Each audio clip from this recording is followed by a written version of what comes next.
Hi, I'm Neil Peterson with LED Lighting Supply. Today I'm going to talk about construction lighting. There are a bunch of different applications within a construction area, ranging from outdoor lighting, where you're probably using a flood of some kind that is temporarily placed, or indoor, you've got a little round high bay that you're mounting up somewhere to give light for the workers and whatever work may be going on. So we have both types. So for your floodlights, again, it really gets back to the area you want to light up, how high they'll be mounted, whether they're going to be on poles, on cranes, or on buildings themselves. We usually can take your drawing from the facility, working with you to identify where the fixtures will be mounted, and we can then show you the light you'll get.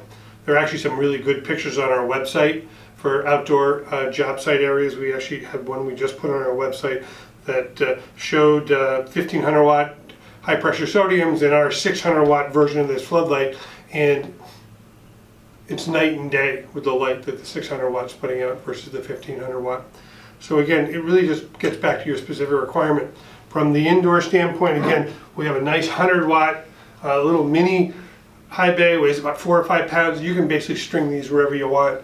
You wire them in, you can do it with Wago connectors, easy to take off and move somewhere else, whereas you can actually, if you need more light, if your mounting's higher, above 16, 18 feet, we have a 200 watt version also for your higher mounts, 30 feet or more. So again, very good fixture for your indoor construction lighting, and again, we can also do lighting plans for those. Again, if you have a drawing for the facility. So again, give one of our come to our website, give us a call. One of our lighting specialists can help you pick the right fixture for your construction job project. Have a great day.